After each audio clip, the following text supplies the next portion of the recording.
Eyewitness News update. At least 8 people have died and dozens of others have been injured in a music festival in Houston. Authorities have just given an update on the investigation. Here's ABC's Phil Lipoff. This evening, the search for answers after fans stormed the stage at a concert. It's like folks are coming out of the crowd complaining of difficulty breathing, crushing type injuries.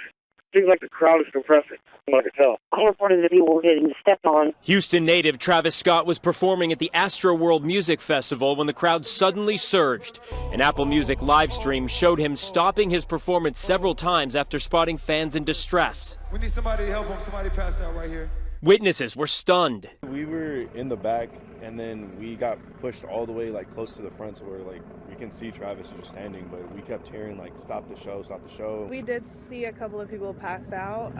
It was a little scary, but that's something that you kind of expect at festivals. But for people to die, that's never happened, and that shouldn't be happening. Authorities as troubled as everyone else. No parent, no friend, no sibling should see their loved one off to a concert by a world-renowned artist and not be able to expect them to come home safely. An estimated 50,000 people were in attendance, some of the victims as young as 10 years old. There are a lot of unanswered questions.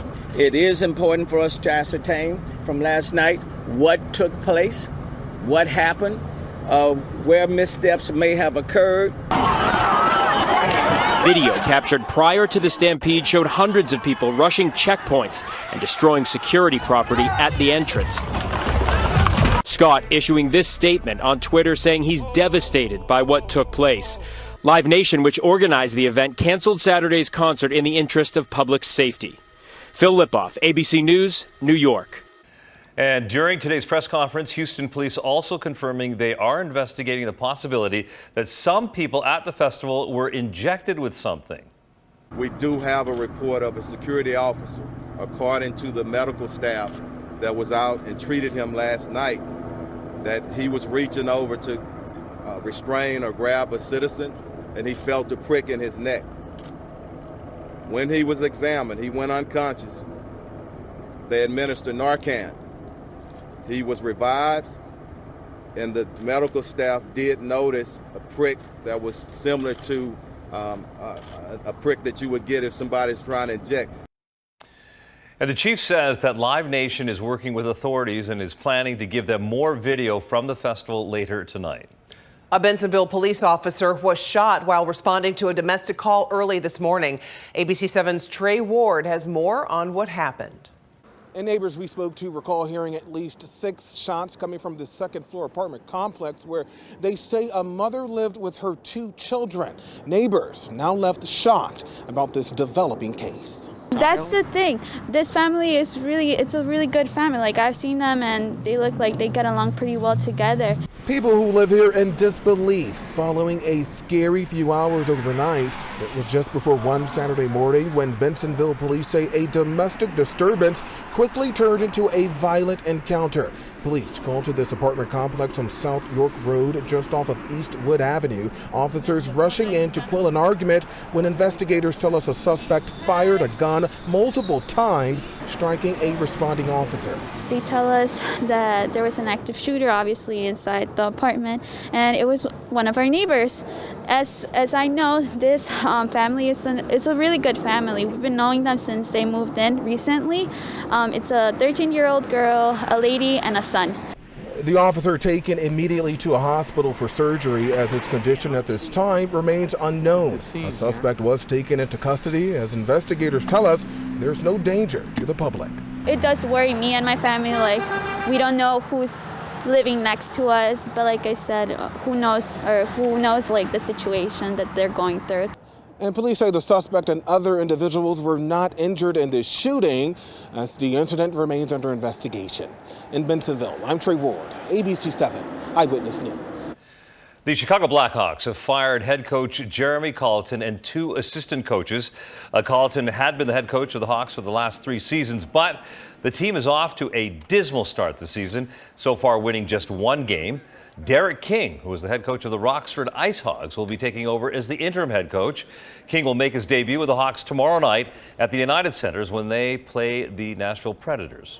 Turning to the pandemic now, a federal appeals court has temporarily halted the Biden administration's vaccine requirement for businesses with 100 or more workers. The deadline was January 4th.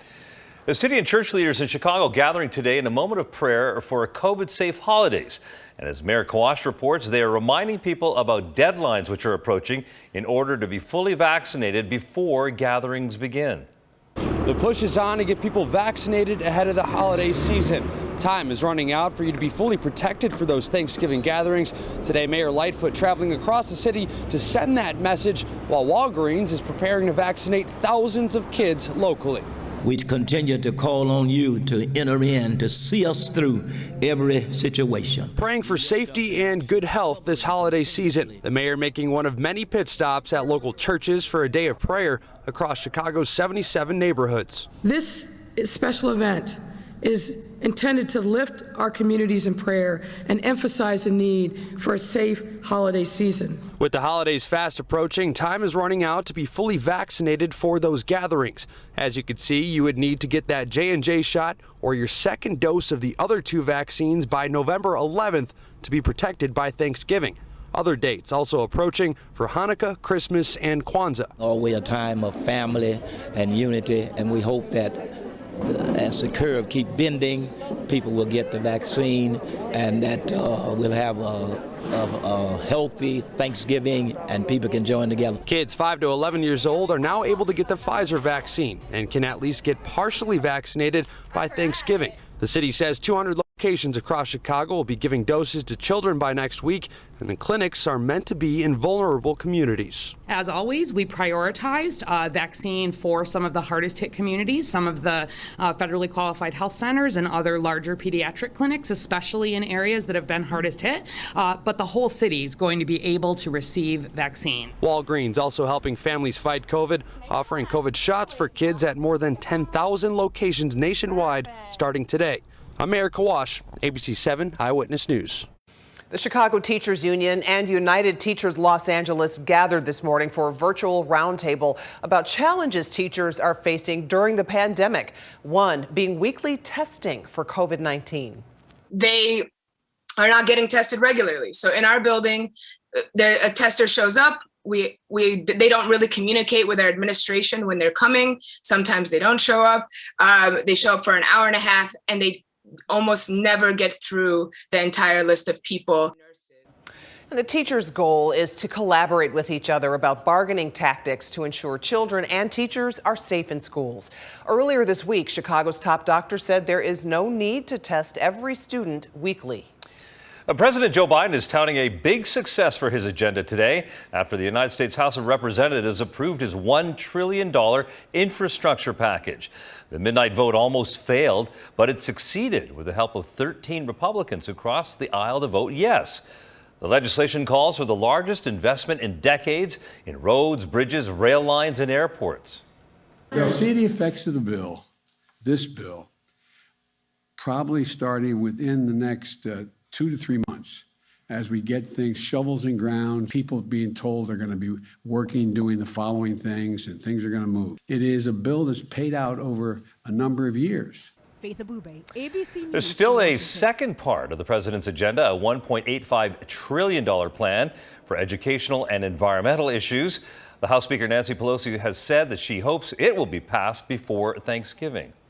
All right, let's check the weather right now. And on this Saturday, it is a gorgeous day. Fall really has not been a disappointment at all. It really was nice to be outside today. Phil Schwartz joining us now with our ABC 7 AccuWeather forecast. Hey, Phil. Hey, Ravi and Karen. And we have an even nicer day coming up tomorrow. Plus, we get an extra hour of sleep tonight as we fall back 1 hour at 2 a.m. 2 a.m. becomes 1 a.m. as daylight saving time comes to an end. Today's high, 59 degrees. The last time we were warmer back on October 21st, and even warmer than that for the next couple of days. Right now, it's still 57 in Lombard. Good evening, Oak Lawn and Crete. You're both sitting at 58. 58 also at O'Hare, and 60 at McHenry. Today's high temperature there, you see it's 6 degrees above average. The low last night got down to 36. It will not get that cold tonight. And look at the high last year, up to 74 degrees.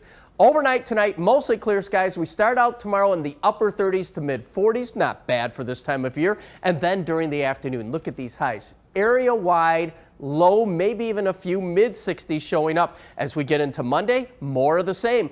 Good amount of sunshine, temperatures into the mid-60s. More clouds, though, will arrive as we head into Tuesday. And you can see Raincast shows a little bit of rain Tuesday, but most of what you see here, that's going to fall Thursday, when we'll probably see about 1/2 to 3/4 of an inch of rain. So mostly clear, cool tonight. Outlying areas as low as 37, the low here in the city, 47. Tomorrow, plenty of sunshine, a little bit milder with highs from 60 to 64. You think that's mild? Look at the high on Monday, up to 65, then turning a little bit cooler with more clouds and then that rain on Thursday. And we could see flurries by next Saturday as some of the coldest air of the season arrives. Karen. Thank you, Phil. Well, Veterans Day is not until Thursday, but a community in Hammond, Indiana is celebrating now. Evelyn Holmes was there for the salute to those who have served. Conditions are great as Hammond, Indiana once again acknowledges and honors its veterans with its 8th annual Veterans Appreciation Day parade. This weekend, Hammond, Indiana honored its veterans. Many veterans have died, many have been injured, disabled, have gone through an absolute hell for the freedoms that everybody has here. The city's recognition of the sacrifices of Gonzales and all those who have served began Saturday morning with a flyover by the Lima Lima flight team, before the parade stepped off down 173rd Street for the 8th annual Veterans Appreciation Day parade. We need to show our kids how much we appreciate other veterans and what they've done for us. To appreciate the veterans, and this is the first time my little grandbaby gets to see it. The crowds returned after the pandemic forced the parade to be canceled last year. A lot of people, a lot of kids. The streets were lined in the entire parade route, and this is the largest number of participants in the parade that I've seen.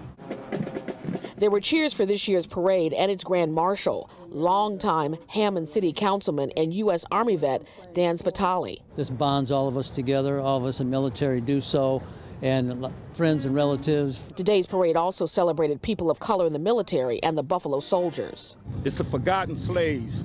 It's the soldiers that served in all military wars. The mile-long parade ended at Hessville Park, where a program included remarks and the playing of taps. Families then enjoyed the festivities of the day. Now, after this long parade route will end in a nearby park. That's where families are expected to have picnics and possibly barbecues as they continue to enjoy the festivities of today as they move into marking Veterans Day officially next week. Reporting from Hammond, Indiana, Evelyn Holmes, ABC 7 Eyewitness News. And a big send-off today for a team of 11-year-old football players from Southwest suburban Robbins. The undefeated Eagles are headed to the Pop Warner Regional Championship, and they're going to be playing there against the Ohio State champions. And we're told that the star of the team is Kyron Edmond. He has 30 touchdowns so far this season. The team's big game tomorrow is in Portage. And from champion hopefuls to the dude who has just claimed a new title. The Chicago White Sox fuzzy green dude, also known as Southpaw, has been named to the 2022 Mascot Hall of Fame. The team tweeted out its congrats, calling Southpaw the best in the business. Not bad. Yeah, he sure can. Yeah, for sure. Remember, you can get the news anytime right here on our website or free news app. And Eyewitness News is back tonight on television on ABC 7 after the Oregon-Washington game.